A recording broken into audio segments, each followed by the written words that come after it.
नमस्कार, मैं रवीश कुमार। भारतीय लोकतंत्र के इतिहास में आज का दिन हमेशा याद किया जाएगा। सुप्रीम कोर्ट ने एक ऐसा आदेश दिया है जिसने पूरे राजनीतिक परिदृश्य को हिला दिया है। अब देश में कोई भी चुनाव इलेक्ट्रॉनिक वोटिंग मशीन यानी ईवीएम से नहीं होगा। आने वाले सभी चुनाव बैलेट पेपर से कराए जाएंगे। दोस्तों, दशकों से इस मुद्दे पर बहस होती रही। विपक्ष लगातार कहता रहा कि ईवीएम सुरक्षित नहीं है। हैकिंग के आरोप लगे, धांधली के आरोप लगे। बीजेपी और चुनाव आयोग ने हमेशा कहा कि मशीनें पूरी तरह सुरक्षित हैं, लेकिन जनता का भरोसा धीरे धीरे डगमगाता गया। आज सुप्रीम कोर्ट ने उसी भरोसे की बहाली का रास्ता चुनते हुए बैलेट पेपर की वापसी का आदेश दिया है।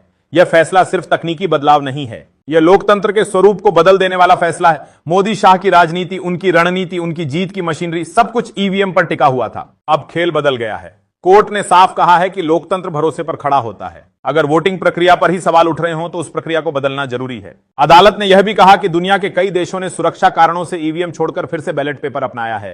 मतदाता का भरोसा सबसे बड़ी चीज है और उसे कायम रखना ही चुनाव आयोग और सरकार की जिम्मेदारी है। जैसे ही यह फैसला आया, विपक्षी दलों में जश्न शुरू हो गया। कांग्रेस नेता राहुल गांधी ने कहा, यह लोकतंत्र की जीत है, जनता का भरोसा अब लौटेगा। ईवीएम के जरिए जो खेल खेला गया था वह अब बंद होगा।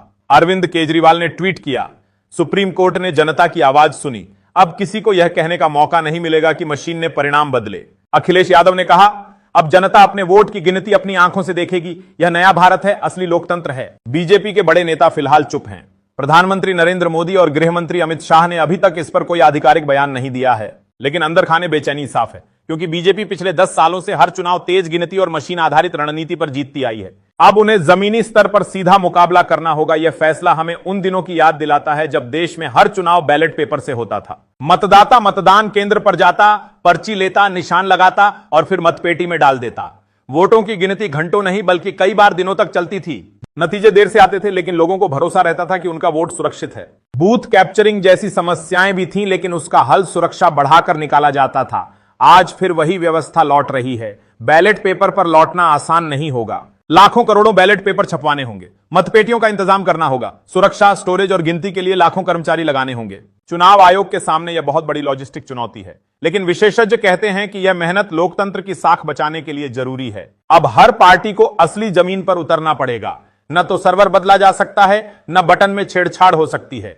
हर वोटर से संवाद, हर बूथ पर मेहनत, यही जीत का असली रास्ता होगा। बीजेपी को अपनी पूरी रणनीति नए सिरे से बनानी होगी। वहीं विपक्ष अब राहत महसूस कर रहा है। उन्हें लगता है कि बैलेट पेपर उनकी मेहनत को न्याय दिलाएगा। देश भर में इस फैसले पर चर्चा हो रही है। गांव की चौपालों से लेकर शहर की चाय की दुकानों तक लोग कह रहे हैं, अब चुनाव में मशीन नहीं, इंसान फैसला करेगा। तो बुजुर्ग मतदाता कह रहे हैं कि उन्हें पुराने जमाने का अनुभव फिर से मिलेगा। एक वोट, एक पर्ची, एक निशान।